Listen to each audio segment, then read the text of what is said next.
Good afternoon, everyone, and welcome. I'll go ahead and call this meeting to order on February 13th, 2024, and ask our city clerk to please call roll. Commissioner Guess? Present. Commissioner Henderson? Present. Commissioner Smith? Here. Commissioner Wilson? Present. Mayor Bray? Present.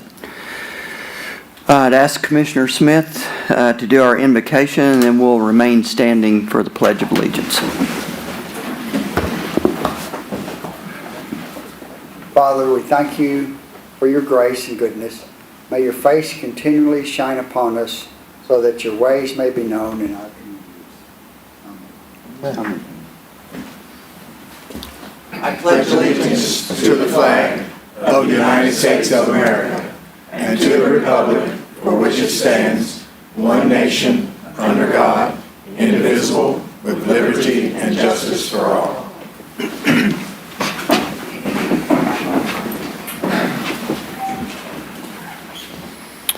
City Manager, are there any additions or deletions to the agenda? Mayor, none this evening. Okay, starting out, first thing, we have a presentation on the Southside Walter Jeton Housing Program. It's an update from our planning department, Nick and Palmer. I think everybody hopefully here knows that we've been putting a lot of effort into the south side, and it's good to get an update tonight, see how things are going. Good evening, Mayor, Commission, City Manager, City Clerk.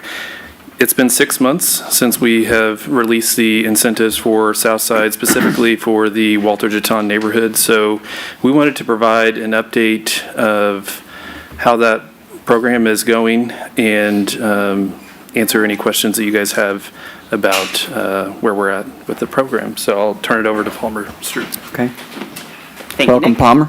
Good evening. Excuse me. Good evening, everyone. So, as Nick said, this is an update on the 2 housing incentive programs that we have operating in Walter Jeton. So, I know it's been just a little bit since these programs have been in front of you. So tonight, I want to give you a general overview, a description what those programs are, how they operate, kind of the actual review process, the application process for residents, and then going over those 2 programs a bit more in detail and examples of the work that they've been able to do. So. Specifically, we have these 2 programs. The first is a home repair micro grant, and the other is a home rehab and new construction grant. We have these 2 different grants available to accommodate different price points, the different budgets of residents, because they have different projects in mind. So at either end of the spectrum, the home repair micro grant is intended for smaller projects, more exterior changes on a home, when the home rehab and then the new construction grant is obviously for much larger projects. These programs were created by the Southside Steering Committee through that process of engaging with residents and then taking that feedback through the steering committee process to develop and revise these programs alongside planning staff. So, from that, a bit of the community engagement aspect. These programs first really came from the initial town hall meetings regarding Southside. Specifically for Walter Jeton, there was a lot of comments and feedback requesting programmings for the rehabilitation of homes in the area, for actual physical repairs to be able to be done to homes. And from that, we were able to synthesize these programs in the first place. We've also been able to promote these programs in advance outside of the actual drafting phase. At many different local events, for example, the 8th of August Festival, we had tabling events there to provide these programs in person, but also we've been able to attend different police meetings where neighbors are able to come and meet together and speak with the police and other city officials, and so we've been able to provide this information there as well. Additionally, in advance of these programs going out, we sent out flyers and information material to the neighborhood. Then Melanie Reason and myself even went door to door in advance of these programs as well, sending off the same kind of information. Also in the summer, we had the door-to-door walk with you all, and thank you all so much for coming to that, where we again gave these applications and these programs out in person. It's that really direct face-to-face contact that I think is very important for these programs to work, and then to build trust in the neighborhood. So, also we're working more with our church base to engage with pastors. That way we can reach their congregations more. Because while this is only about 6 or so months into this process, what's really important is building trust and relationship in this neighborhood. Because it takes a lot for the city to come in and say, we're going to do this kind of thing. But we are really meeting the community at their needs, like head on. And so that's really the approach that we've taken for these two programs. So, and again, we also utilize the steering committee to, again, connect back to residents with disseminating this information back out to people. They take them to their churches, to their places of work. So we also try and make these applications as accessible as possible. And again, they're also available on the City of Paducah website and the online portal. And we also have copies available in the planning department as well. So specifically, these operate in the Walter-Jeton area, or what we call the Phase 1 program area. We can try and see it here. It's the shaded part of this map, and it extends from Washington Street down to Caldwell, and then from South 13th over to 8th. Houses need to be located within this program area to qualify. So these have been open since late July, August of this past summer, and there's no deadline to apply, so it's constantly open for residents to apply. Each of these two grants is a reimbursement program, so projects need to be approved and submitted to planning staff first, and then the projects need to be completed before the reimbursement funds are made. This is to incentivize and to ensure that these projects are completed. One point to note is that this does not cover programs or projects that I should say that have already been completed before these programs have opened. One comment we get sometimes from applicants, it's if this is a reimbursement for, projects they might have completed a year ago. But no, we have to stay committed and review the actual programs and projects that come to us. We can't do it for projects that have been completed in the past. So regarding the actual review process, what a resident needs to do when they're applying to this program is essentially they need to tell the story of their project. Essentially, that is containing actual photos and proof of the different conditions of the home, all those clear examples that we can see, and then additionally the actual estimates of what their project is going to cost. That's a really important part because it's with that total that we know how much to reimburse over time. So we also have other specific criteria that you can see on this piece right here. We include this criteria within the application because this is telling us what we need to score based on need. For example, when we're determining the urgency of a project, we have to be able to question that. So, for example, a project might create a visual appeal, but that might not score as highly as something that stabilizes the structure, such as the roof or the foundations. So when these programs first opened, it's very competitive, and so we had to have this additional criteria to really determine how much to reimburse and which projects had the most need. Now, specifically, that was the overview of the programs in advance. Here they are specifically. When it comes to the home repair micro grant, this is a matching grant. It's a 50-50 reimbursement. So applicants will submit their project estimates, and then the city would reimburse 50% of that project cost. The maximum award is $5,000. And so essentially, if you think if they had a $10,000 project, we'd match 50%, they'd get $5,000 back. If they had a $1,000 project, they would get $1,000. So, or $2,000, they would get $1,000. Again, this is for exterior changes to a home, more geared towards beautification. But I have an example later that you're going to see how we actually were able to take this program and apply it to a house that was really in need. But essentially, it covers things such as windows, doors, roofs, accessibility ramps, any exterior changes that might need repair or might be currently lacking on a home. So the minimum investment is $500. There's no maximum investment, but we can't reimburse more than $5,000. So that reimbursement rate doesn't accrue past the $10,000 mark for a project total, but they, of course, can have a project that exceeds that total. So, and once the application is approved by staff, we reach back out to the applicant. We give them that specific reimbursement total and how much they have, and then a timeline for completion. And for this microgrant, it is 60 days. On the other side, on the much larger side, is of the home rehab and new construction incentive.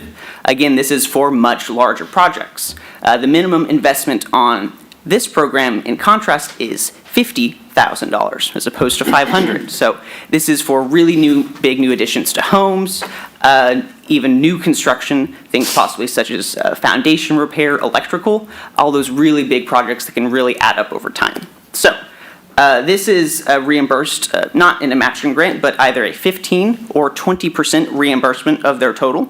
And we have those two different criteria. It's not a range, it's either 15 or it's 20.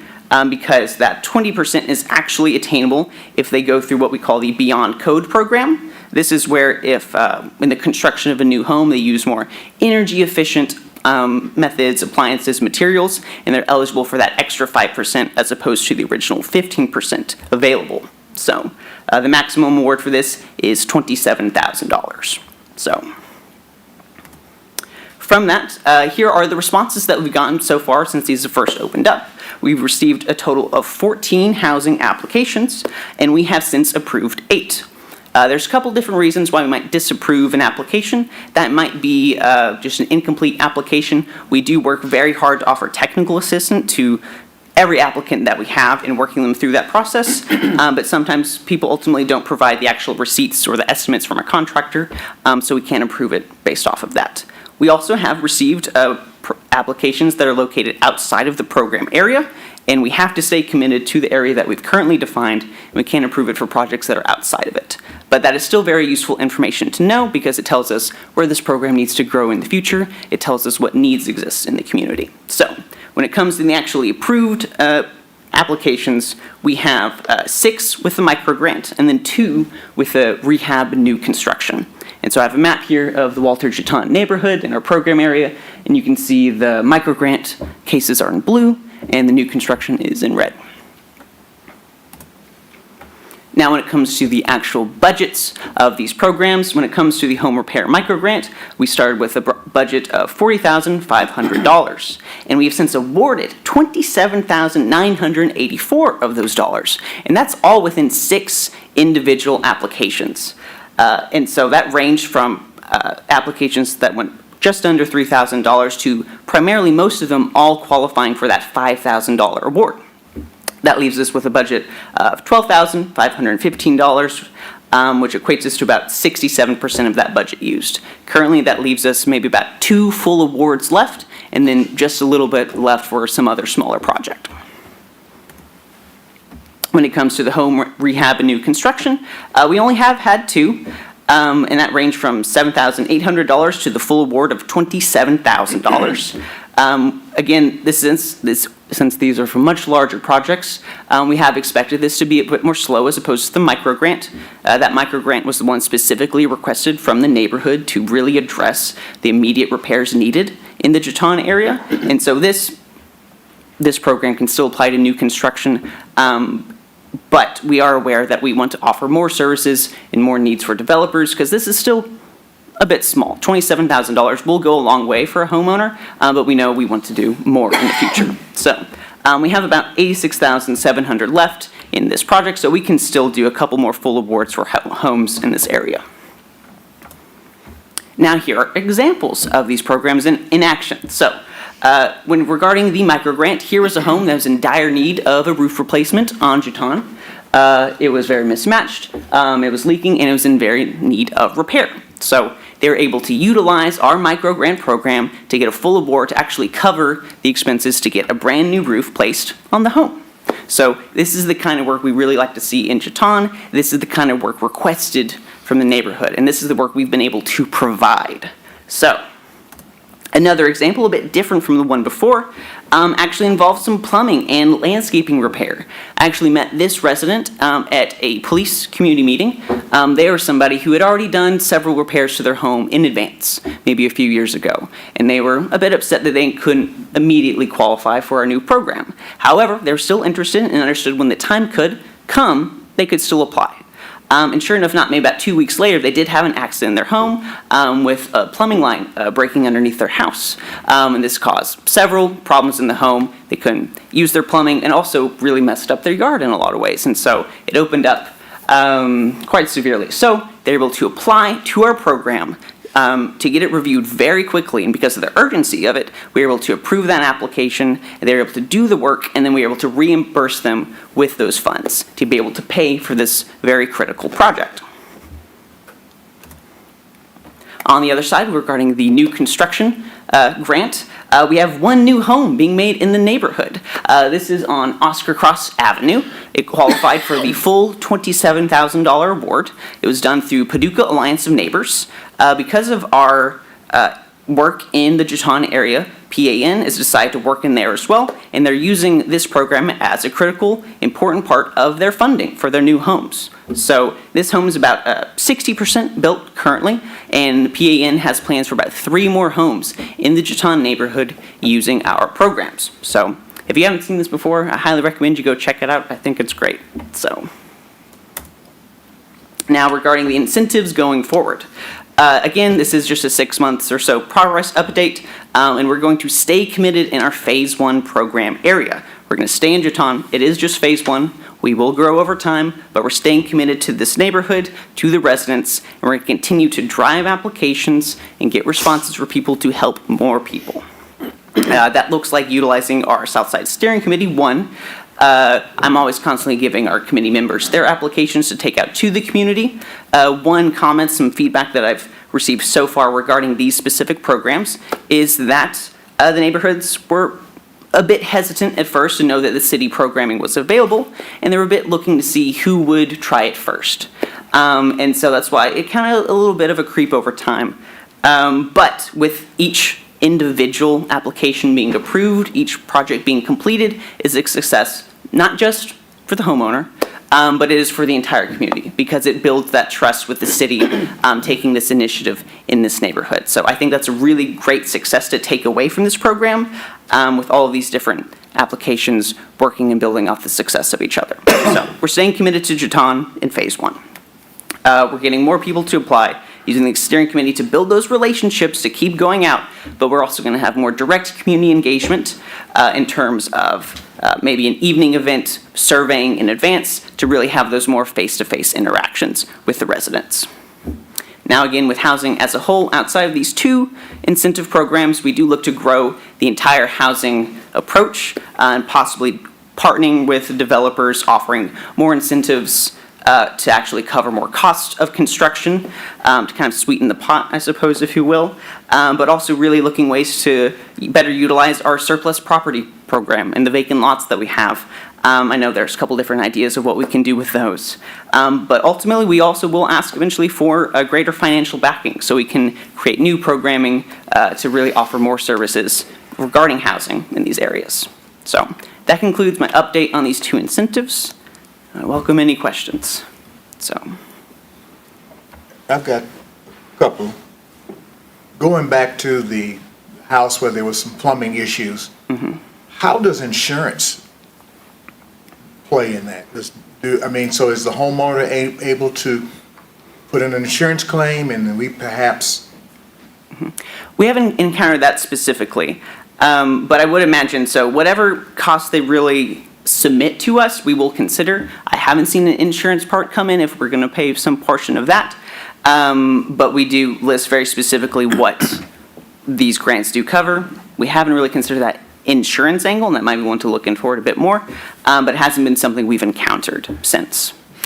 I don't think insurance would cover that unless I'm not an insurance person, but there's specific language around those Have to be an act of things. God, have to be a earthquake causing it or a lightning strike or something. I agree with the mayor. So, I think that's great that you're supporting the new construction in those areas. So 2 in that one area. How many square blocks is that about? From Washington State, we can go back on the map. I know it's from 13th to 5th. That gives us about 5 there. But it is the main stretch of Walter Juton Boulevard all the way till you get to Coleman Park. So it starts about like the Dunlap apartments and everything goes straight down. So. But every little bit helps, A couple of houses here, a couple of houses there, so that's good. Yeah, I think some good things have taken place, but in terms of maybe getting other residents to buy into what you're doing, or what we're doing, I should say, is it possible to use some of the homes as kind of like models to show other residents what has taken place or what the city has done for them, and that might Yes. encourage some? I agree. I do think at another time, having some residents who have gone through this program to actually speak at some point, maybe not just a commission meeting, but our community engagement events, so they can actually spread that message in person. Yeah, because we've considered other options, maybe having a little sign or flag in the yard after the completion of a project showing that, this was completed through this programming with the Southside Initiative, so. Thank you. Palmer, tell us what are the big takeaways from what we've learned so far? For instance, we introduced, what's the good, the bad, and the opportunities? Good, bad, and opportunity.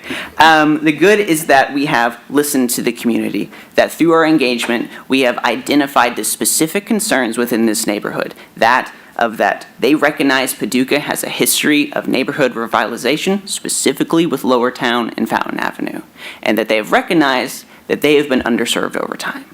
And they don't necessarily want the exact same thing to happen again. Instead, they specifically requested for our housing stock to be able to be repaired, to create some programming to actually help us achieve that ourselves, for the city to give back to its own residents. That is what we learned, and that's what we've started to do. That is the main takeaway, and I think that's the most important thing that we've done so far, is that actual engagement with the community, listening to their actual needs, and then doing something about it.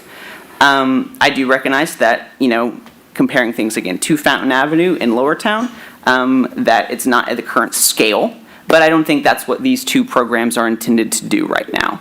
I see this needing more time and more money to grow it, to really see that really big picture stuff that we desire. So, and those desires are still in the neighborhood. They would like to see their empty lots developed. They would love to see more housing. They would like to see it more affordable. So those are also the things we're still going to address over time, but specifically regarding these two incentive programs, I think they've been a great success in terms of listening to the community and then doing something about it. I know people want more affordable housing, and, that's what we all want, really, but I think we just don't need to lose sight of the fact that, when we go into a neighborhood and make upgrades, it appreciates everybody's value, in the neighborhood, and, that rising tide floats all boats, and so if over time, if we can make those changes and that property values rise, then, a lot of people that have stuck in there are going to be winners. Absolutely. Absolutely. We don't need to forget to make that point to people. Because I think sometimes people get focused on, money and where I am today, and I realize that's their primary focus. But I think it's good to remind people, what the long term is, too. I think so, too. And I think our future engagement and the work we do with the steering committee is to actually tell that bigger story, that larger picture, because while we are doing it on a very specific neighborhood basis, it is for this larger plan over time, and kind of setting that vision of what we can do, what's the potential, what's the opportunity, like you said. So, Is there a timetable as to when we can begin to branch out from Walter Jutan? Since this is just within like the first 6 or 7 months, when we first created these programs, the idea was to do it 1.5 years, 2 years within Jutan. So we're not even at that full 1 year point. We constantly are analyzing this data, essentially seeing who is applying the demographics behind it, and then also understanding the different housing types within the neighborhood. One thing we recognize is that there are a lot of rental properties in the neighborhood. And from that, because this is intended for homeowners, we are still trying to figure a way to work with other property owners, landlords, to actually get them to apply to this program because their tenant can't do it. Right. And so we're still filling in all those different gaps. So, I think to the mayor's point, people will begin to wonder, when is my time? You want me to stay in, you want me to hang in, but when is my time coming? Is there? That is a question I do receive often, because we do get calls from people who are outside of the program. And again, here's a whole map of the South Side. It's 8 different neighborhoods. The word on these programs is constantly spreading. And so I don't give them a specific day. Let's say if you're in Elemental, Dolly McNutt, that is not in the immediate foreseeable future, but it is something that we do analyze. And obviously, we are in a phase 1 area, specifically up in Jutan. And because I do believe, as you said, Mayor, of those property values together, the comps of those neighborhoods, it would make sense to stay within it and grow from outside of it, almost concentrically. But we will go based on need. And so we're still, not that we're always committed in Jeton, we will be, but we are also still trying to learn and analyze all the different neighborhoods as well. So. I can hang with you as long as I know my time is coming in So- a few years. So asking that question maybe in a different way, what is, I mean, if the commission says, well, we want to take on a couple more, neighborhoods in July, what is our bandwidth, to do that? Or what do we need to do to prepare to do that? For sure. It is, I would say, analyzing this success of these programs, or do we need to retool these actual incentives in some capacity? But one, again, would be the actual budget for it. I believe we have the staff capacity to review applications. We have a dedicated steering committee that's always engaged with the different members, different residents in different neighborhoods. But again, I do think it is just that actual financial backing of these programs to actually accommodate us to do more, so. And we are advertising for a planner 2 position that will come on board to help assist with neighborhood redevelopment. Very good. Great presentation. Good job, Palmer. Good job, Paul. Thank you all very much. Very good. Thank Appreciate you. y'all. Thanks, Nick. Good job, Nick, too.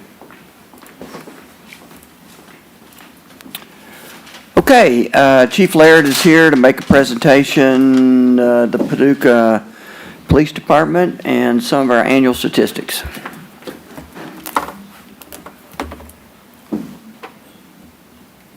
Here we go. Make sure this thing works first.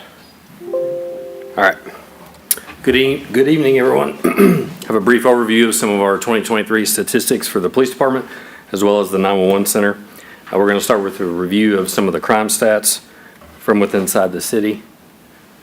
So the first slide shows the number of reported crimes as compared to what was reported in 2022. While the numbers remained steady, there was a slight decrease in the overall total of about a little over 0.1%. As a reminder for you folks, you've probably heard some terminology before. The FBI categorizes crime in 2 different ways. They call it Part 1 and Part 2. Part 1, the most serious offenses in our city continued a downward trend and was down by 2% in 2023, while Part 2 crimes increased slightly, just over 0.5%.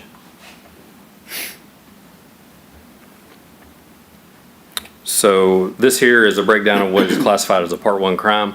You can see the categories there off to the left of murder, rape, robbery, aggravated assault, breaking and entering, arson, and similar things like that. If you look there to the right side, you can see the percentage decrease. And so this past year, we did see significant decreases in the areas of murder, arson, rape, and auto theft. There was an increase in aggravated assaults by about 36%, and theft reports remained fairly steady. On the aggravated assaults, we wanted to look at that a little more closely to see what the cause of that was. And it's very important to note that the majority of the increase in the aggravated assault category was driven by assaults on police officers. So that number jumped from 5 in 2022 to 13 this past year. So this here shows the 5-year snapshot of the Part 1 crimes. As you can see, it trends downward every year since 2019. Since 2019, there's been a 31% decrease in those major crime categories of the most serious types of crime. Part 2 crimes, that's a pretty busy category up there. There's a lot of different types of crimes. Basically, everything else falls in Part 2. So as I mentioned earlier, there was a slight increase in this category, mainly driven by increases in reports of forgery, stolen property, and misdemeanor sexual offenses. And you can see the 5-year trend there. The major drop in 2020, obviously everything shut down. Part 2 crimes covers retail theft, a lot of disorderly conducts and things like that. So as people were not out and about, obviously you see a major reduction in crime. You do see it come back up in 2021, and it's fairly steady with the same numbers over the past few years. So next up, I wanted to talk about vehicle collisions. In 2023, we had 1,826 reported collisions. This was an increase of 5 compared to 2022, so not very significant change there. Inattention continues to be the main cause of all collisions within our city. It was listed as a contributing factor in 39% of all of the reported crashes.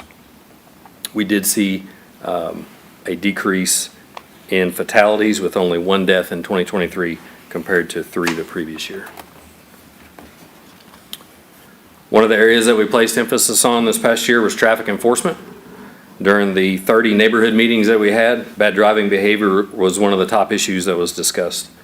And as you can see on those slides here, in 2023 we had a 65% increase in traffic citations and a 53% increase in traffic warnings. That also, the increase in traffic enforcement led to more impaired drivers being removed from our streets. DUI arrests increased by 33%, with 80 more DUI arrests than the previous year. Next, I want to talk about the work that our telecommunicators do at the dispatch center. Here we have the number of phone calls that come into the dispatch center. The graph shows a breakdown of emergency versus non-emergency phone calls. In 2023, you can see that the dispatchers answered over 35,000 calls to the 911 number and just shy of 100,000 non-emergency phone calls. In 2023, there was just over 103,000 incidents dispatched by our 911 center. And what I mean by that is that's where they're communicating with police and fire and animal warden and things like that. This was about a 16% increase over the previous year, and the next couple of slides are going to show where that increase came from. So in 2023, there were more than 55,000 incidents dispatched for city entities and a little more than 44,000 for the county. One item to note on this slide is that in September of 2022, we started tracking the number of phone calls that we take for Mercy Ambulance Service. And this is the first full year that we have of that data, which shows over 4,200 incidents. And just to clarify what I mean by that is, this number reflects situations where the ambulance service only responds. We're transferring a call over there, and there's no police involvement, there's no fire involvement. So basically, we're just answering the phone and transferring it over to the ambulance service. Hey, what caused the increase in the county calls, level of calls? I'm headed there. Oh, okay. Be patient. Yeah. The final slide tonight shows the breakdown of calls for everybody that we dispatch for, everybody involved in the 911 center. And as you can see, there were several agencies that had significant increases. To note on that, you see the volunteer fire agencies had significant increase in their call volume. The Sheriff's Department had a significant increase of 28%. We in the Police Department had a 6% increase as well, which has steadily been trending in that direction.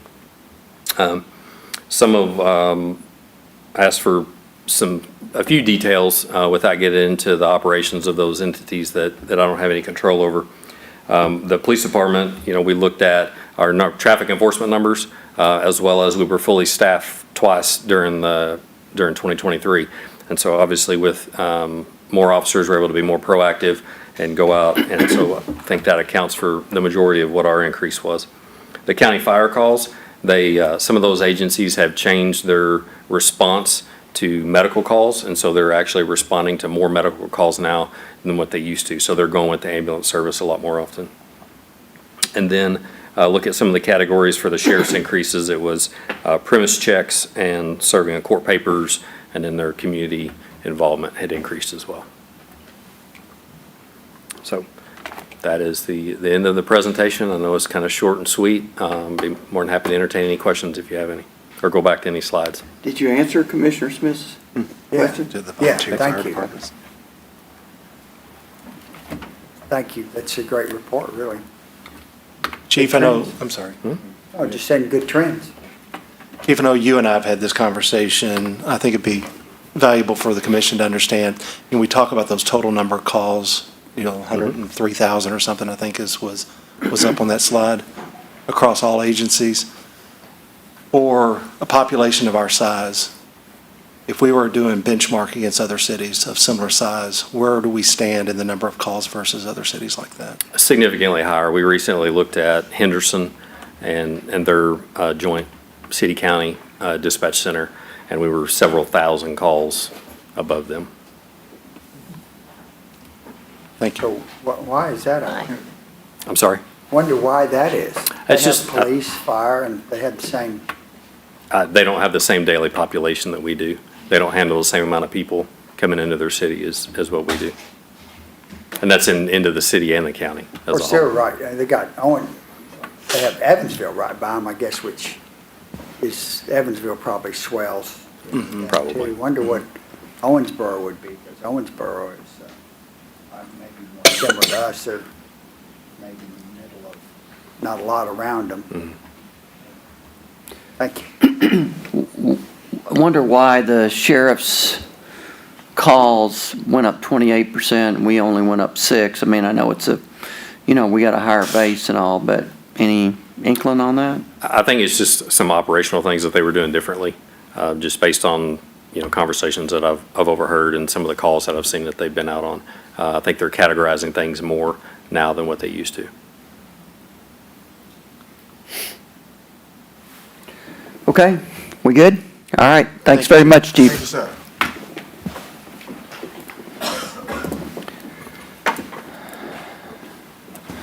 Okay, we got one public comment, but we're going to wait and let that person make the public comment when we get to the topic that she wants to make the public comment on.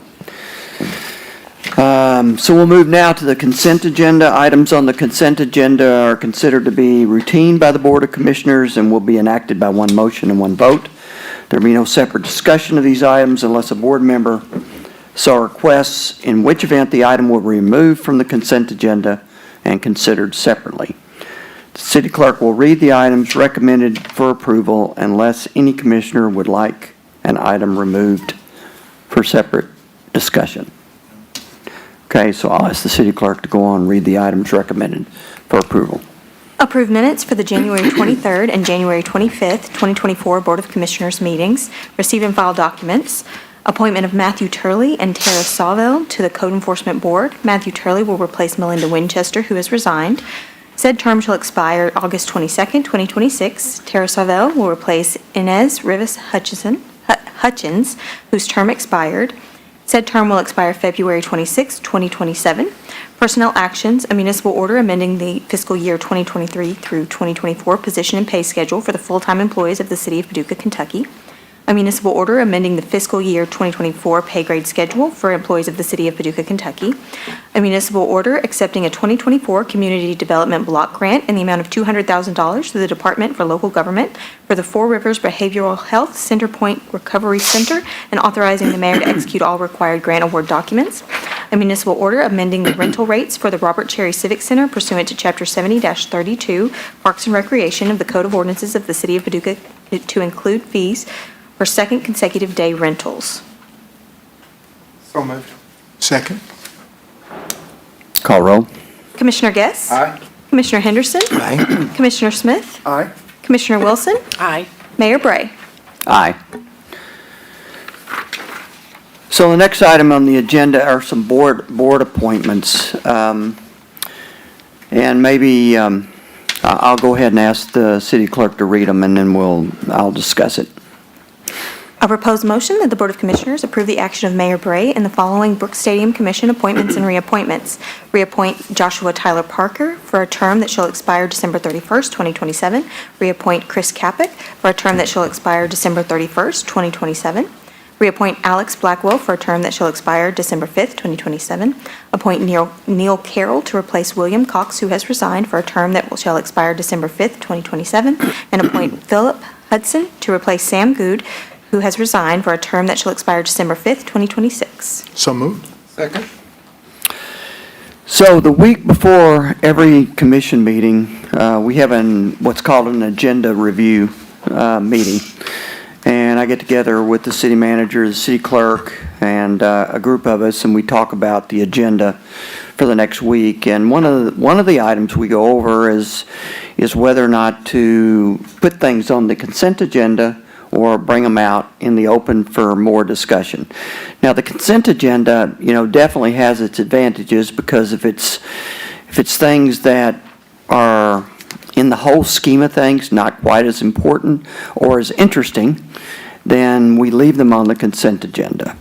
So this is one of those items, board appointments for Brooks Stadium, that was on the consent agenda, and I asked to bring it out so that we could talk about it a little bit.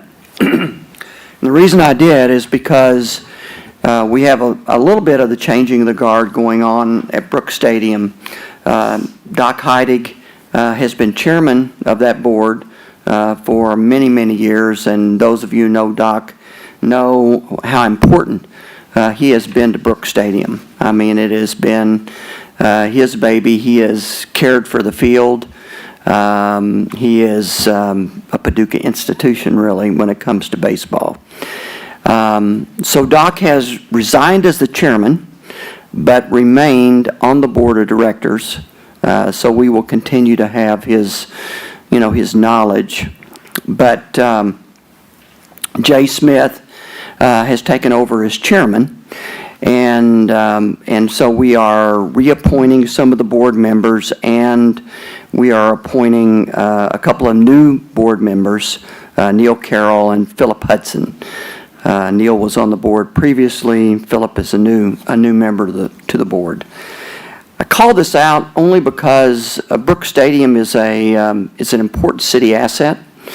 We have the Paducah Chiefs, who are our local baseball team. We have a lot of baseball history here in Paducah, and Brooks Stadium is one of those connections to that history. Going back with many major league players, minor league players. We have a very rich history around that. Brooks Stadium over the next the next 2 to 5 years, I guess you'd call it, is probably going to require more investment on the part of the city. It's a good asset, but everything has to be upgraded from time to time. Plumbing, electrical. Might have an opportunity next year to become part of a different league. We're part of a league right now. It's a relatively small league. I'm talking about the Chiefs now, that play during the months of June and July at Brooks Stadium. So at any rate, there's a bit of a change going on out there, a good change. I think there'll be more changes in the future. I couldn't really mention all of this without mentioning Doc and what he's meant to Brooks Stadium and what he's meant to the city. And I just publicly want to thank him for his service and what he's meant to all of us. He's really been, in many ways, our connection to baseball. So I just wanted to give that little speech, I guess. But Commissioner Smith, you're on the board. Yeah, I would just say that if you haven't been to a Chiefs game, you really need to go. We average 400 people attending on a night. It is very nice. It's a great way to socialize. It's just a lot of fun. Food's good, and it really doesn't cost much to go see a game. So the people that go, it just keeps growing and growing and growing. So once you get a taste of it, it's just a fun thing to do. So I recommend folks trying it. And last year we almost won the league title. Yeah. We, they said we lost on a bad call. It was an away game for us, and a home game for them. We heard we got a bad call, but regardless, we played a lot better last year, and it was a lot of fun, as Commissioner Smith said. So, yes, sir. Is there any reason, looks like the 2027, we're going to be back trying to find a whole new board? Looks like everybody's term expires either the 5th or the 31st, and one who whose term expires in '26. Is that? Well, I think, I haven't really looked at that. I'm not worrying about 26 just yet, but to your point, I think there's some revision of the bylaws that need to take place to make sure we have staggered terms and we don't lose everybody all at one time. And I'm working hard trying to do that, but we have 30 boards that I'm also working hard on, so. Okay. And this board also has 10 total members on it, and all of the other terms are staggered in different years will expire. And we have one more appointment still to be made that hasn't been filled yet that will be a different year. Okay, I'll ask the city clerk to call roll, please. Commissioner Guess? Aye. Commissioner Henderson? Aye. Commissioner Smith? Aye. Commissioner Wilson? Mayor Bray? Aye.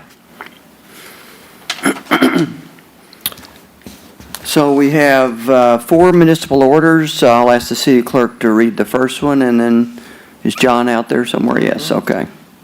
A proposed motion that the Board of Commissioners adopt a municipal order entitled, "A Municipal Order Adopting a Revised Investment Policy for the City of Paducah, Kentucky pursuant to KRS Chapter 66.480.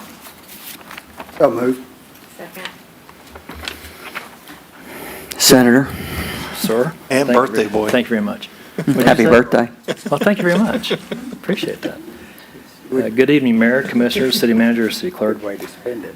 Back in 1994, the City of Paducah passed its initial legislation which created the investment policy guidance as required by Chapter 66 of the KRS.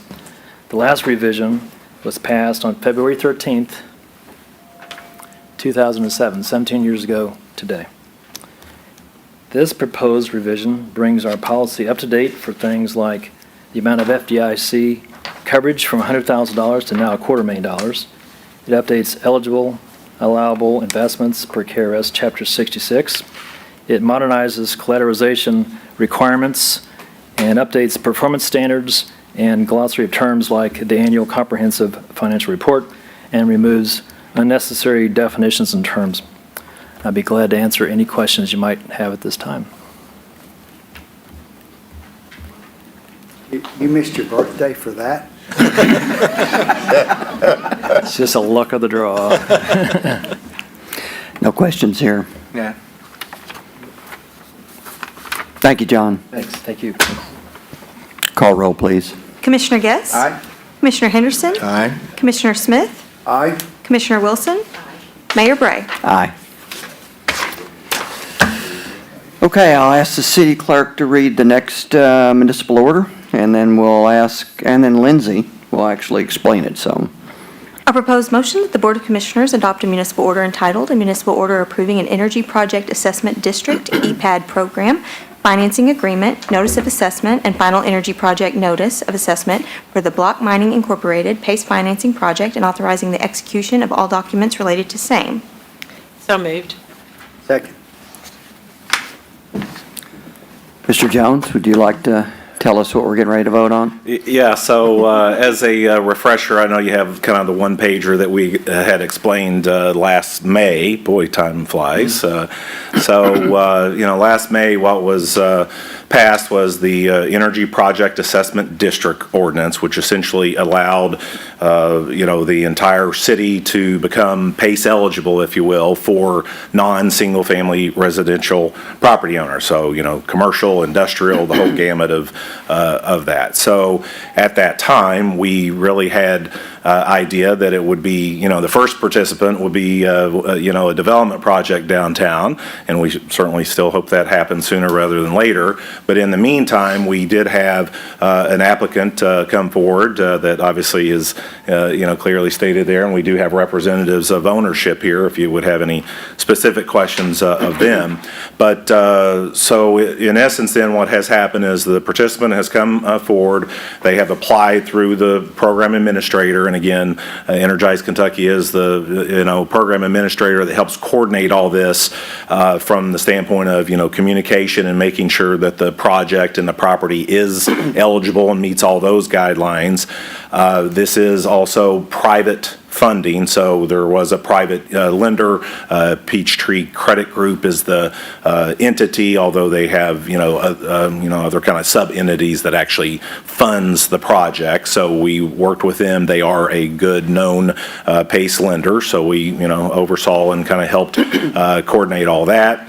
And then we do also make sure that it is an eligible project, such as, energy efficiency in this case. So in Kentucky, the EPAD legislation allows for energy efficiency improvements, renewable energy improvements like solar panels, and water efficiency or water conservation improvements. And so this one was energy savings on the property. So it met all of the eligible, requirements for them to, then be approved.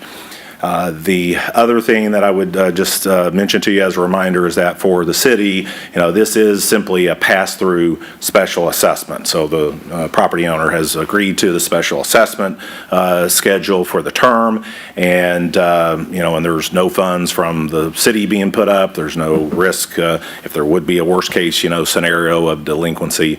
Just wanted to make that point again. And I would be happy to answer questions as well. Or again, property ownership is here too, if you had anything for the property ownership. Just want to say thank you guys for your investment in Paducah. We really appreciate it. Thank you. Yeah, no questions from this side, so I think we're ready to vote, so. Call roll, please. Commissioner Guess? Aye. Commissioner Henderson? Aye. Commissioner Smith? Aye. Commissioner Wilson? Aye. Mayor Bray? Aye.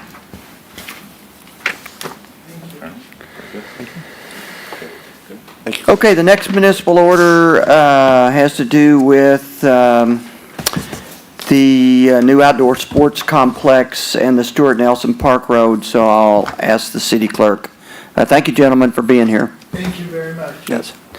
I'll ask the city clerk to please read.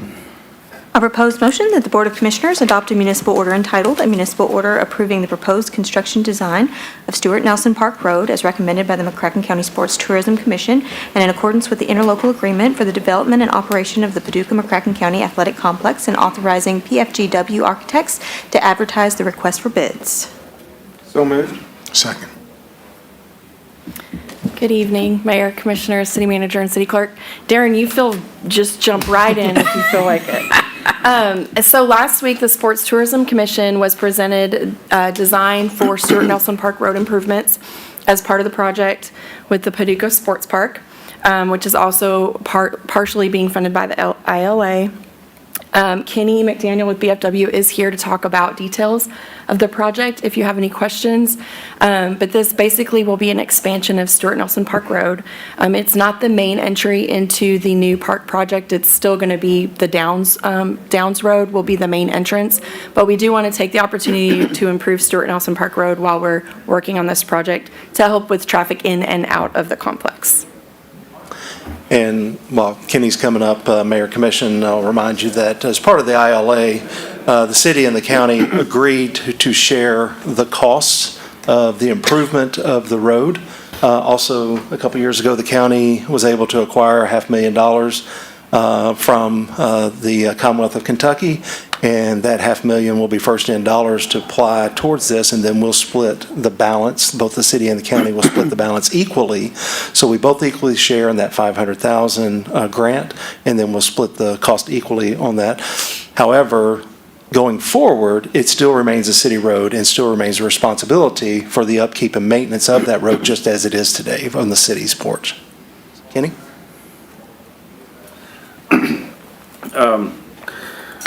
As part of the design process of the sports park, looking at Stuart Nelson Road was part of that process all along. It took a little while to figure out exactly its total need and use. Part of our task over the last year has been to figure out the right size of Stuart Nelson Park Road. Don't build too much, don't build too little. Basically, what it's come down to is during the heavy weekend events, the exiting and entering of the sports park, with talking with the future management company. It doesn't really play in because we went to the state early on. They did not want to install another light on Park Avenue at that location, slowing down the main line traffic. It didn't warrant it, in their opinion, with the traffic signals and the past upgrades of 32nd Street downstrive. So in looking at that, looking at exit volumes and entrance volumes at peak traffic, with no signal at Stuart Nelson, basically the maximum we could estimate cars you can get through that intersection to enter or exit the park was a little over 100, 150 if you really have a lot of ambitious drivers, we'll say. So there was a plan with the city engineer's office for a 3-lane road. It did not function any better if we would have had a 6-lane road on Stuart Nelson Park. The intersection with Park Avenue with no light there is the deciding factor, and you just can't get any more traffic turning on to Park Avenue. So we downsized it a little bit, made it 2-lane. We did add about 150-foot left turn lane toward at Park Avenue. We see that being more as the park road, Monday through Thursday, Monday through Friday, before the big tournaments and everything start hitting. Their admissions and things like that, they wanted to focus everybody down toward having the Downs Drive main entry. So what we've done is kept the new Stuart Nelson on existing right-of-way, so there'll be no purchase of new right-of-way. Added curb and gutter section to it with storm sewer, and then working through some minor relocations with the utilities in getting some stuff switched over and out from underneath the pavement. So I believe we have the right size road for Stuart Nelson. It's going into a great project, and look forward to seeing it get off the ground here soon. Any questions? I had an email this afternoon from someone who, I don't know, at the county meeting last night, did they show an overview of the park, or was there, I didn't see they didn't? I shared it with Jeff earlier today. I shared that email with him. That's the one that I was copied on too. Yeah. Oh, okay, where you okay, about the trees? Yeah. Yeah. So, all right, I'll just let that go then. I've talked to that person. She's my neighbor. It was just a concern about so many trees being cut and all of that, so I immediately sent it to Jeff to answer that, so I think. We'll have a response. We'll respond and be looking and observing and addressing that in the future, so. Okay, thank you, Kenny. Thank you, Amy. Call roll. Commissioner Guess? Aye. Commissioner Henderson? Aye. Commissioner Smith? Aye. Commissioner Wilson? Aye. Mayor Bray? Aye. Okay, I'll ask the city clerk to read the next one. A proposed motion that the Board of Commissioners adopt a municipal order entitled, a municipal order allocating $500,000 as a pledge for the stabilization of the Columbia Theater facade as local matching funds for the Columbia Art House. So moved. Second. City manager? Mayor, I'll let you do the intro. Mayor and Commission, this is just a formalization of conversations that the commission has had with the group that has been entrusted with the upkeep and maintenance of the Columbia Theater. There's been a study out there, or an assessment about the facade for a number of years, an estimate that the facade to secure it and stabilize it would be about $1.5 million. In looking at a true partnership between the city and the Columbia Theater Group and potentially the county, we have taken the conversations that had to memorialize that the city would pledge $500,000, and that's contingent upon the remaining $1 million being secured, and they would have through June 30th of 2026 to secure those funds, or this pledge would sunset. Commissioner Wilson, do you want? I'll just add that one of our top priorities for last year was preserving cultural and historic preservation. We engaged Brent Leggs to do a study for us, of which he reported out. And one of the top priorities was saving the facade of the Columbia. He felt like we needed to take immediate action. In our budget last year, we did put money aside to do that. So I think it's time to pledge that money and to help the Columbia to be able to try to save the facade. So, first of all, I thank you, Commissioner Wilson, for your passion and your advocacy for this project. And I think it's, and the group that's here with us tonight for all the hard work that you've done through the years. This has been a tough one.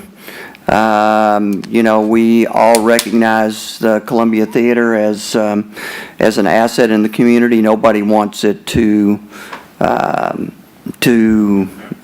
be demolished or fall down, and all of us be put in a tough situation. So we're taking action tonight to start the process, and hopefully over time there's going to have to be I think an injection of what I call maybe new ideas for the Columbia as we move into the future, and look for the opportunity to utilize that asset, in the community. But this is the first step, and I'm glad to be here. And I know that you all have met with the county, and I hope that they will come up as well with us to help you get to that. And I hope this jumpstarts you to help you to raise the rest of the money to get going. So it is important that we save that building. It's a treasure in our community. Some of us went to Hopkinsville to see the Alhambra Theater, which is totally different, but it was also a reminder of what can be done when you work together for preservation, and that's a part of who our community is. So we certainly want to try to preserve that. Well said. Anybody else? I'm excited to cast a vote for. Okay, very good. That's right. Thank you for all your hard work. We appreciate it. Don't clap until we voted. Pressure's on now. Call roll, please. Commissioner Guess? Aye. Commissioner Henderson? Aye. Commissioner Smith? Aye. Commissioner Wilson? Aye. Mayor Bray? Aye. Now you can clap. Congratulations. Okay, we have a couple of ordinances to introduce tonight. The first one is the adoption of an ordinance creating a natural gas franchise, and I'll You want to do that before or after? I'll do it Okay. when we get to it. Next one. So I'll ask the city clerk to please read it. A proposed motion that the Board of Commissioners introduce an ordinance entitled, an ordinance creating a natural gas franchise. This ordinance is summarized as follows. This ordinance creates a new chapter in the city's code of ordinances to enact a non-exclusive natural gas franchise. The purpose of the ordinance is to protect and preserve the city's public rights-of-way and infrastructure, and to provide for the orderly administration of the franchise through specific requirements as contained within the ordinance. In consideration of the right to make use of public right-of-way, the franchisee must pay a sum equal to 2% of its revenues to the City of Paducah during the life of the franchise. Further, this ordinance outlines the requirements for interested parties to bid to become a franchisee. So moved. Second. Michelle, would you like to tell us about this? Good evening, Mayor, Commissioners, City Manager, and City Clerk. I was just thinking, I feel rusty. It feels like it's been a minute since I've been up here. It has been. Well, actually, the City Clerk covered a lot of what I was going to say in the introduction, but essentially this item creates a new chapter in City Code of Ordinances and allows the city to have natural gas utilities operate under a franchise agreement. So essentially, this ordinance is creating our ability to have a franchise agreement, and once it's passed, we'll go out for bid, and the gas company will respond to that bid, and then we'll bring back a franchise agreement before the board to be approved. So as the city clerk mentioned, it would require them to pay 2% of their revenues, and also that they repair the right-of-way if they disturb it back to the prior condition it was before starting the project. There's also some enhanced language on how we share our capital improvement projects so that we coordinate with them. We try to coordinate their projects with our projects so that we, limit damage to the right-of-way. So I don't know, City Manager, if there's anything you want to add? But I think you covered it Okay. real well. Any questions? I do. What is don't we already have agreements? Anyone that does digging in right-of-ways, they do have to repair their disruption. What does this get us? I know about the 2%, but what else is there that we need to have agreement with for the franchise? Like, for instance, the gas company. I guess there's only one gas company. No one, I just need to know what the, Making it legal. So currently, we do have franchise agreements with other utilities. We do not with gas company. And this is a non-exclusive. State law does not allow it to be exclusive. And so while there isn't other gas companies in there, it would not preclude another gas company from coming in. It does give us some additional language. Atmos has been a great partner to work with in the past. However, we don't have that agreement in place. And so it does give us the language, and especially on the contracting, and they've been good to work with us, but right now they don't have any requirement to work with us on other projects. And so we don't have any requirement right now that we could hold them to say that, well, if you're going to do this, wait a minute, we're going to have a major road project in 6 months, please hold off on that. And so that gives us the ability to have that conversation and work with them more closely. my concern is that we put 2% on there. I feel like they'll end up just putting it back on the bill, and everyone's gas bill go up 2%. Probably. I mean, that's the way the other franchise agreements work, that mostly it's a pass-through. Gotcha. Thank you. Anybody else? Please, okay, so that's an introduction. Okay, so we have one more ordinance to introduce. Thank you, Michelle. And thank you, Michelle. And it is an amendment, amending our telecommunication ordinance. So I'll ask the city clerk to read it, and then we have a public comment. A proposed motion that the Board of Commissioners introduce an ordinance entitled, an ordinance amending Chapter 108 Telecommunications of the Code of Ordinances of the City of Paducah, Kentucky. This ordinance is summarized as follows. This ordinance amends Chapter 108 Telecommunications of the Code of Ordinances of the City of Paducah to simplify the application process, remove the requirement for bonds to be AAA rated, clarify language regarding franchise fee payments, and update the length of time required to have the telecommunication services available from 180 days to 365 days from the date of the award of the franchise. So moved. Second. Briefly, would you tell us or somebody would tell us what the changes are? So this is a revision to the ordinance, but we've been about a year in implementation, and through that implementation, we've learned a lot of lessons, and we're proposing changes that actually came up from a lot of the franchise holders, that they would recommend we make these changes. So what they are is, it's primarily two main areas. One is in what they have to provide when they respond to the RFP. So for example, they had to give 5% of the fair estimated cost of the cost of their service, essentially. We didn't have a cap on it, so we capped that at $100,000. We had a requirement that their performance bond had a AAA rating. That's not something we enforce with other performance bonds. That was kind of unique, so we have taken that out. We also had very technical engineering descriptions that were required when they submitted. We actually don't need that for the franchise agreement. That actually comes in later with permitting, so we have changed it, so we're really just requiring a network map. The other big changes in the revenue, it's primarily some cleanup language. We had some language that could be interpreted where they can pay a minimum fee. There's a minimum fee that's $6,000 and it increases by $1,000 annually. There was some language that made it look like it could be paid quarterly. That was really not the intent. So we've changed that and changed how there was some prorating in there. It was just very complicated language. So we have cleaned that up so it's much more straightforward. So those are the two big changes.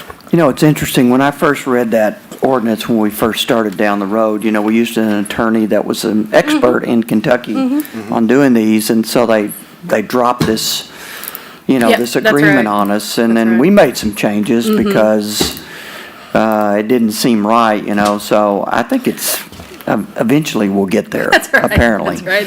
And we've taken another step, I think, to make it even more approachable at the end of the day. Right. With these changes. Yeah. Yep. Any other? Audra, would you like to make some comments?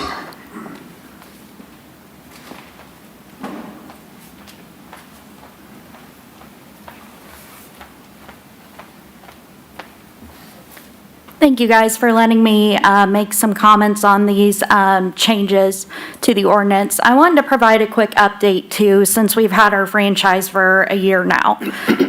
We have finished our proposed backbone in the city of Paducah, and between Paducah and Metropolis now, we pass over 3,000 addresses.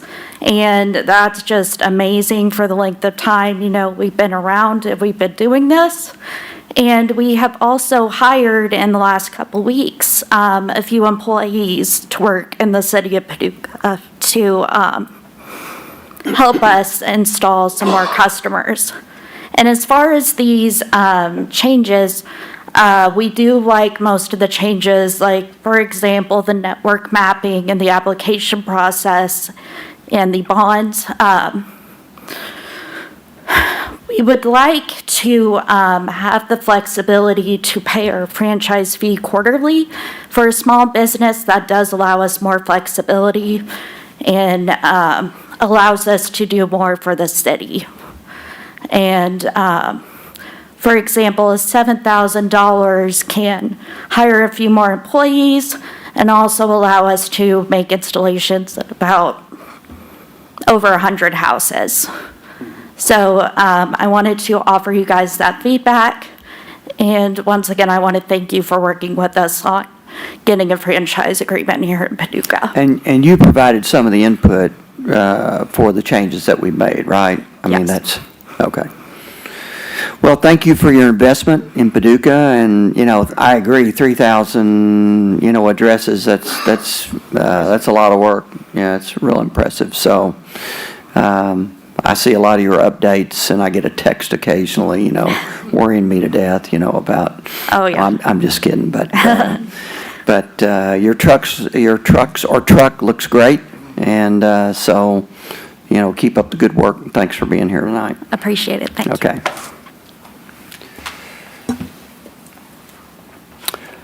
Okay, with that, we're going to turn to two discussion items, and the first is an update from Hope Reasons on our effort to secure more grants. Good evening, Mayor, Commissioners, City Manager, and City Clerk.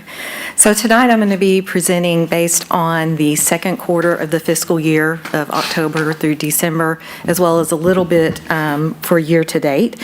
You do have your reports in the back of your folders that I've provided for you all. So currently, the city is managing $19.7 million in grant funding. The total match on that equals about $1.8 million.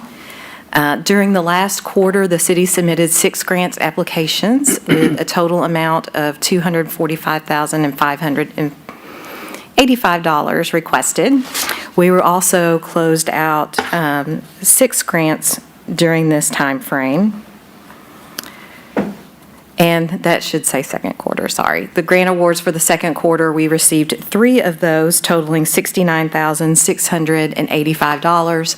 We got an Office of Homeland Security grant, which would allow us to do a new trailer for the bomb squad. The playground equipment grant is for Kyler Park, and then a KLC liability grant for human resources. I would like to bring your attention to the year-to-date. So all grand total for submitted grant applications for the year is $6.8 million. We have had 6 grants awarded so far year-to-date, totaling $303,139. The second quarter of the year through the holidays is a little bit more quiet than other times of year because of the holidays, and there's just not as much going on, which is really nice because it helps me regroup and prepare for this quarter, which is, it starts grant season, so you all will be seeing a number of applications coming through over the next 2 or 3 commission agendas. So I did want to give you an update on some of the things for specific grants that are going on right now. So I wanted to start with the Safe Streets and Roads for All grant. We submitted an application for that that equaled a little over $6.7 million, and that was to make modifications to the intersection at Buckner, Broadway, and Lone Oak Road there. We did not get the implementation piece of that grant. I'd like to note that they awarded 43 implementation grants nationally. The majority of those went to very large cities. They awarded 570 planning grants. So they're really emphasizing putting together these community action plans. So we received a partial award to update our community action plan, which technically we do not have one plan. We have a small urban study that was done by the Kentucky Transportation Cabinet, and then we have some pieces related to transportation in our comprehensive plan. So we were able to pull from those 2 documents for our application, and that was allowed. But we are at a point now where those studies are expiring, and we need to update that information and that data in order to be able to move forward with applying for this grant again in the future and potentially other Department of Transportation grants. So what this will allow us to do is update that data of traffic crashes, injuries, fatalities, what the most dangerous areas are as far as traffic in the city. And that will give us a new community action plan moving forward. Part of the feedback that I got on this grant and not getting the implementation piece of it did go back to that small urban study.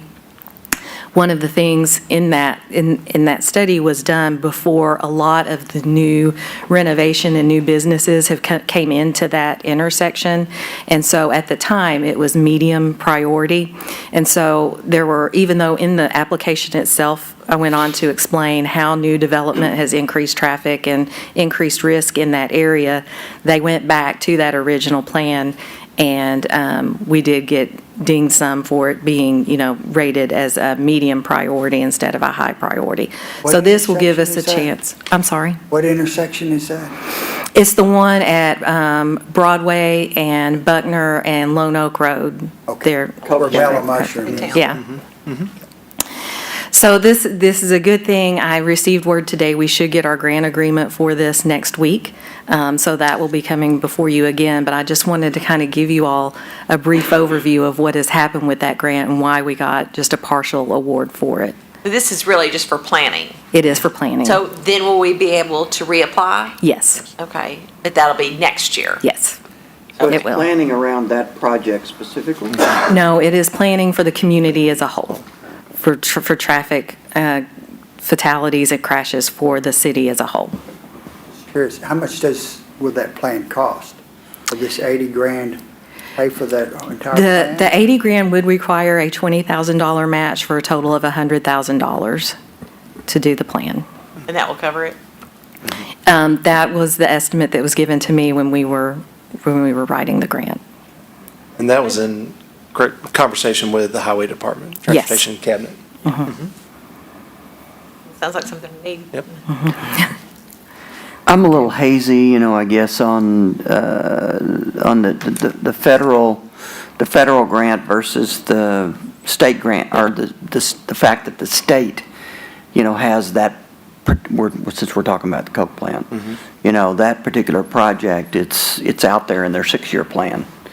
And, they update the 6-year plan every 2 years. And that, that project is definitely one of the community's priority on the state list. So maybe if Kyle were here, he could kind of explain all this, but But I think we need to, understand how reapplying for that, I'm sure he will explain it, fits into the state plan. Okay. Well, I think the state encouraged us to. Yep. I mean, the Yes, state's they a did. partner. Yes, they were Partner very in applying involved. for it. And, well, they also, when we got asked if we would accept a partial, the state said, yes, we need that assistance and to move forward with it in that partnership. Okay, go ahead. All right. So the next one I wanted to talk about is our National Park Service Technical Assistance Grant for the Greenway Trail through the South Side. We have had 2 very good community meetings. We had several representatives from the community at both of them. The first one was in November. It was to give an overview of the planning process for the Greenway Trail, why we had the technical assistance grant, what all that included. And we also did a tour. We took a trolley and took a tour through Southside to look at some potential routes that the new Greenway Trail could follow. Then we had a second meeting back in January, which was a strategic planning meeting. It was a lengthy meeting, but very good. We had great community involvement and buy-in in planning what our goals and objectives are for trails in the community, not only just the Greenway Trail through the South Side, but also bike lanes and other opportunities to expand trails regionally. And Amy and I just recently received the rough draft back of the compilation of those goals and objectives and tasks. And we've got another meeting coming up here toward the end of February where we will start prioritizing those goals and objectives and then start looking at mapping the Greenway Trail itself and some of the bike trails and loops that would go along with that in the planning process.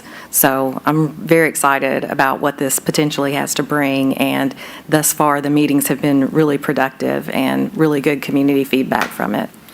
And correct me if I'm wrong, but one of the big next steps is having these community outreach Yes. meetings. Their Park Service is talking about coming into the community and having like 3 meetings, like a Tuesday, Wednesday, Thursday night at different spots within the community to talk about trails and make sure that we get community input on next steps. And Steve Irvin with the county was there with us all day, and I think the involvement with the county is going to be very important.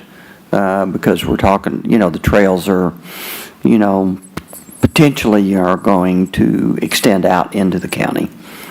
Yes. So, When trails are heavily used too by non-city residents. So Absolutely. it'd be a natural fit. Mhm.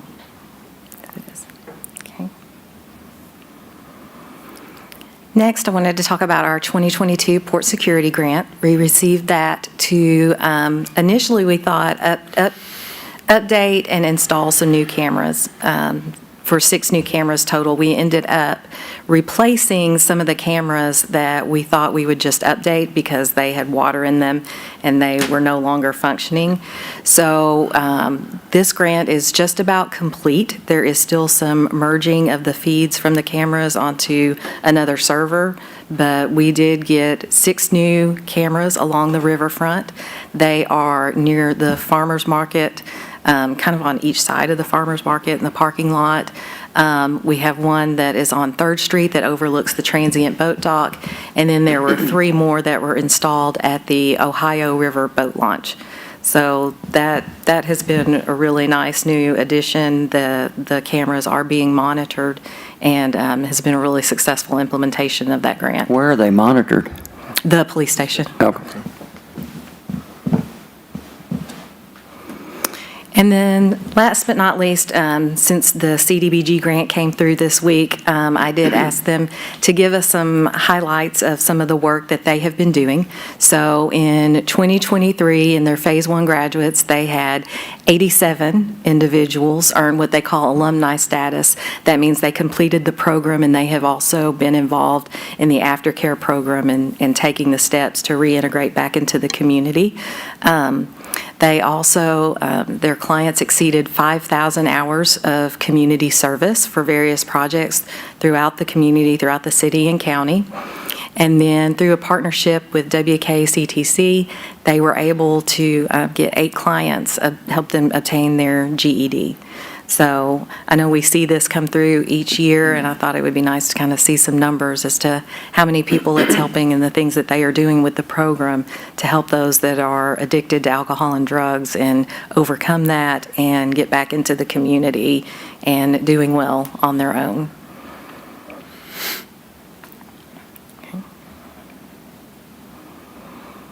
And that's all I have. If you all have any additional questions or comments.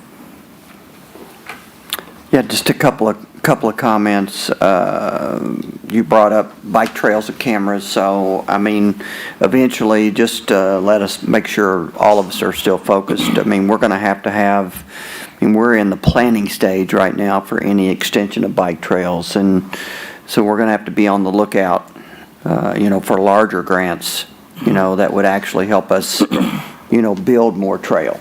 So that's going to be a priority in the future, and I believe there are grants out there. There are. There are state, transportation alternative grants, state there are and federal, recreational yeah, trails, so. yes.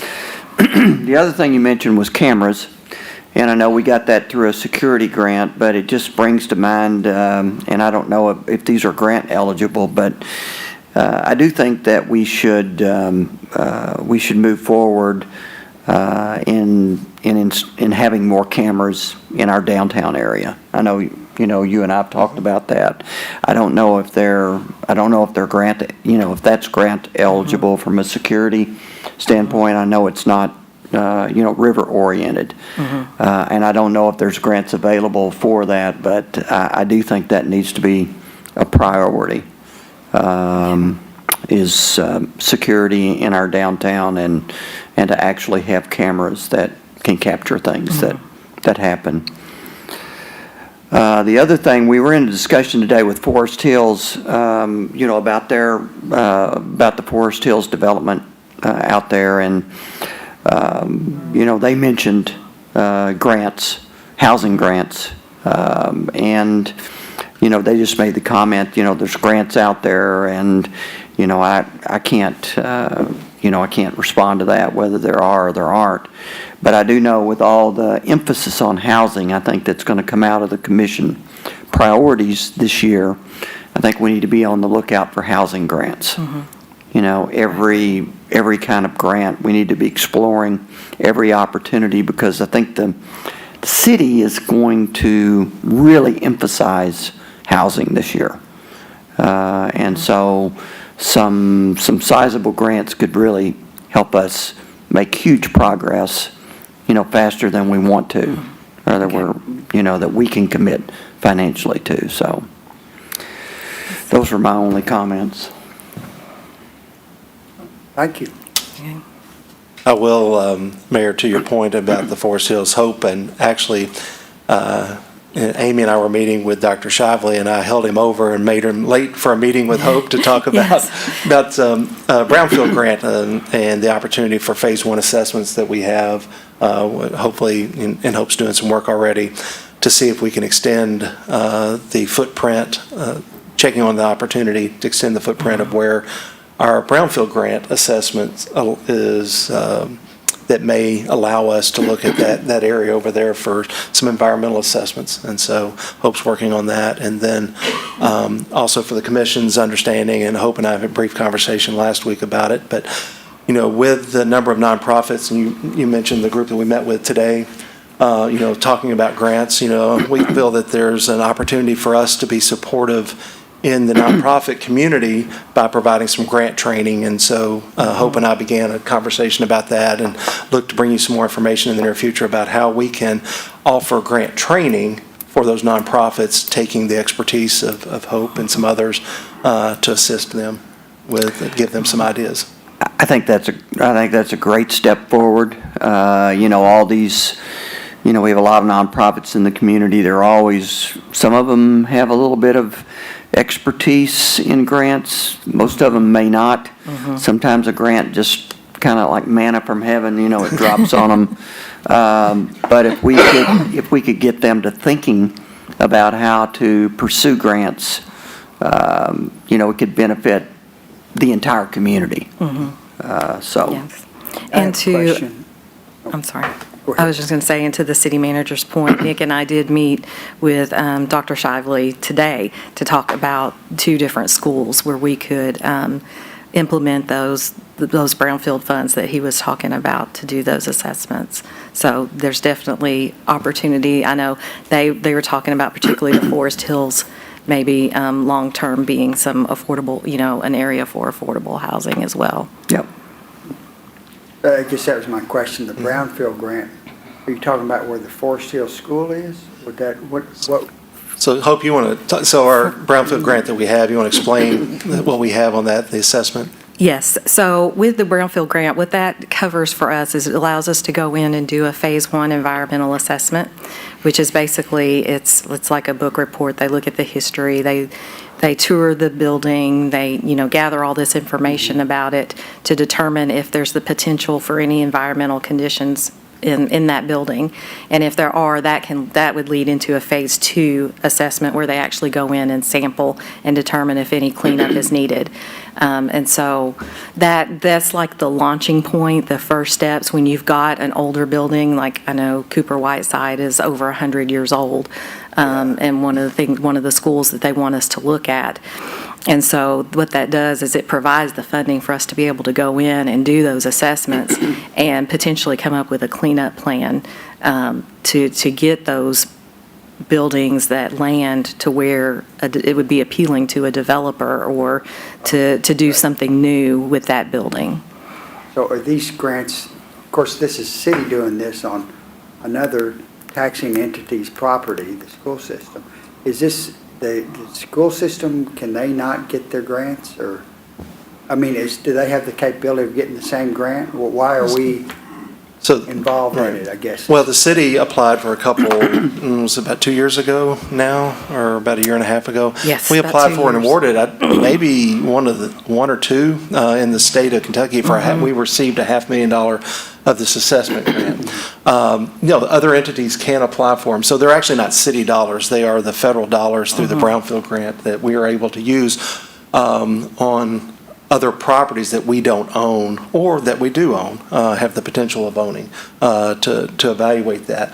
The reason we were having the conversation with the school system is we have those dollars available to us, and instead of waiting for them to apply and whether or not they did get them or didn't get them, then we can move forward in a partnership there to start assessing to see. But then going forward, then once they have that Phase 1 assessment and that evaluation, yes, they could apply for their own cleanup grants. If they wanted to. I just make sure we're not using grant money that we could be using for city-owned property for another entity. And so that's my question. And obviously, this is all discussion, but I guess we don't have anything in writing. If we do this and it turns out this way, do we get the land? I guess that's We're working on it. a goal.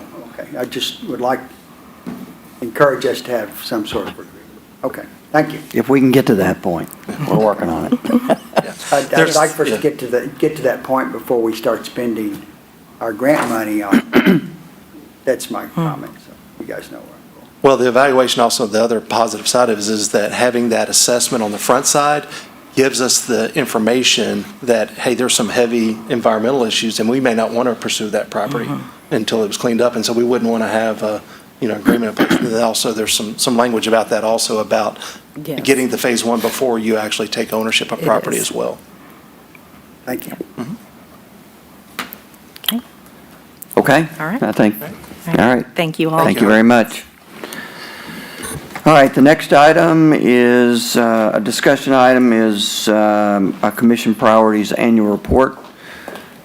And Michelle, we're going to urge you to move through this since we went through this in our planning session. I think I'm being timed back there too, I was told. Well, thank you, Mayor, Commissioner, City Manager, and City Clerk. We wanted to make sure that we presented publicly on the annual report for the commission priorities. So this is a look back at 2023. And actually, a number of the commission priorities were covered tonight by other staff members, so keep moving. This is just a look at our priority stages We always have our Board of Commissioners Leadership Team Retreat, which we recently had for our 2024 priorities. The priorities are adopted by the board. We get into implementation and budgeting. We really try to focus on communication and reporting, holding ourselves accountable to what we said we would get done. And then we kind of get into this assessment phase before the priorities start all over. So we have 10 commission priorities and 5 continuous improvement items. We'll go through each one, and I really wanted to give make sure that I recognize the board and then all of our leadership team members, because progress was made in all of the areas. Some you'll see more than others, but it's a really tremendous amount of heavy lift by everyone that they're doing in addition to their normal jobs. So we'll walk through them now. I mean, starting with bike lanes and trails, our grants administrator just gave an update on that. We have the National Park Service Technical Assistance Grants looking at the next phase of the Greenway Trail. With city facilities, we did create a capital improvement fund draft that has facilities projects planned out over the next several years. We're estimated to complete $1.5 million in facility projects, and we've budgeted over the past few years over $2 million. And then Mayor Bray, we are working with finance to get that money set aside for future buildings, design, land acquisition, that type of thing. So we've already been talking to finance about that. Focusing on community growth, we did execute a contract with Make My Move to help us in recruiting remote workers. We've had 10 remote workers complete the move. We have 4 more in process. One is we're waiting for them to collect their incentive, and 3 we're waiting to move here. And then Commissioner Henderson, we're in process of collecting more information about all those remote workers too, to kick out to the board. So this is an area I know we have follow up with Make My Move to see how we have had over 90 applications come in through the website. And so we want to work with them to see how we can convert those into actual remote workers moving into our area. Focusing on downtown, the city did complete the public facilities associated with the City Block project, and there are ongoing conversations with Wayland Ventures. Also on the Riverfront Build Grant, designs are complete, and we're preparing for bid in mid-2024.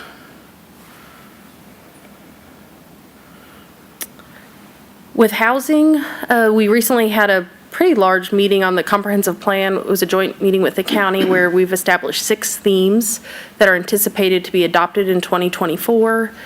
We are sharing information about Kickstart meetings, Planning Commission, and Board of Adjustment with the board, and then we transferred 10 surplus properties.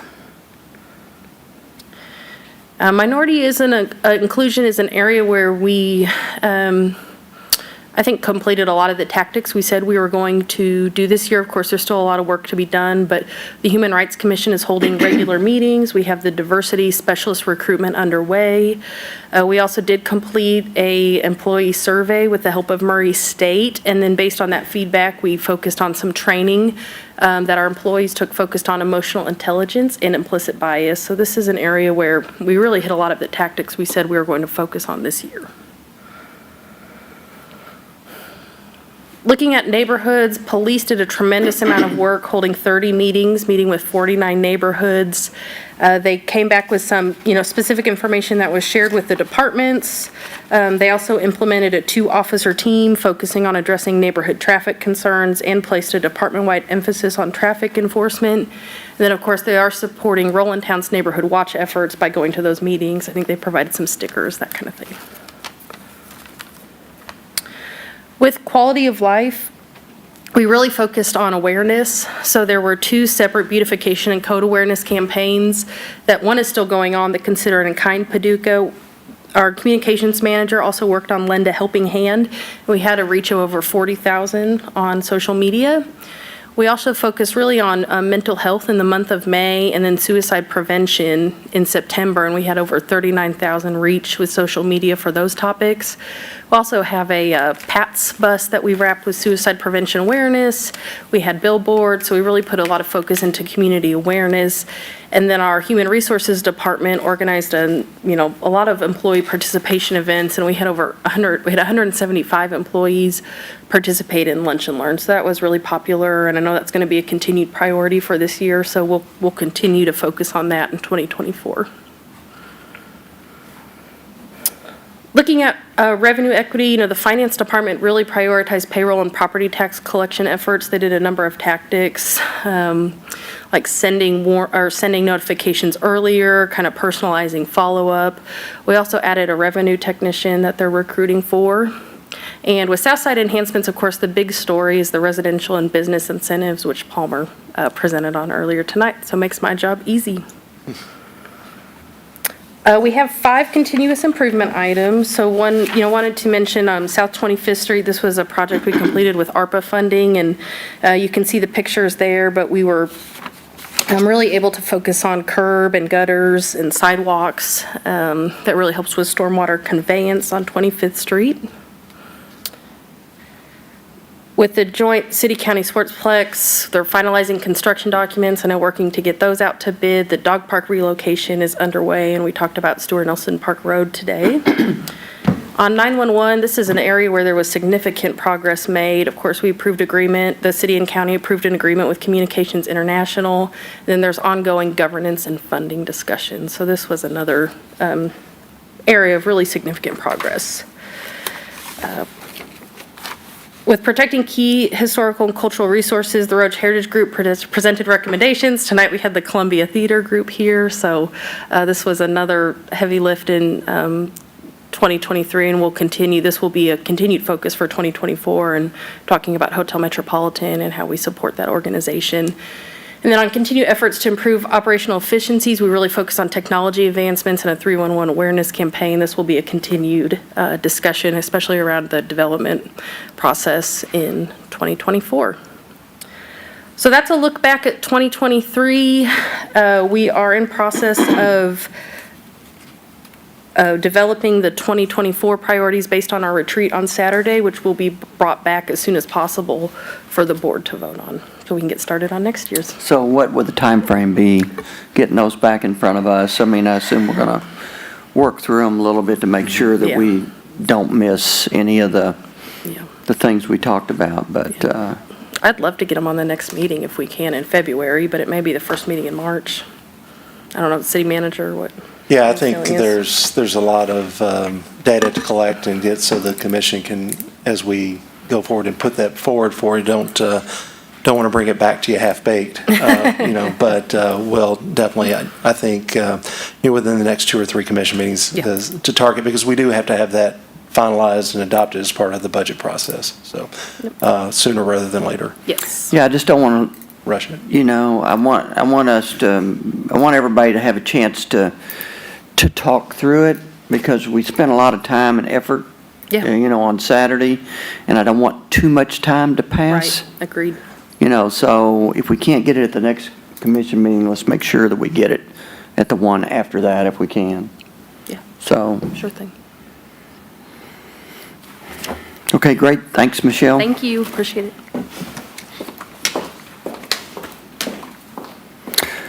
Okay, comments from city manager? None this evening, Mayor. Comments from my fellow commissioners? None this evening. Okay, we do have an executive session tonight. We do not anticipate taking action. So I'll ask the city clerk to please read the motion. A proposed motion of the Board of Commissioners to go into closed session for discussion of matters pertaining to the following topics: future sale or acquisition of a specific parcel of real estate as permitted by KRS 61.810 subsection 1B, and proposed or pending litigation as permitted by KRS 61.810 subsection 1C. So moved. Second. Call roll. Commissioner Guess? Aye. Commissioner Henderson? Aye. Commissioner Smith? Aye. Commissioner Wilson? Aye. Mayor Bray? Aye.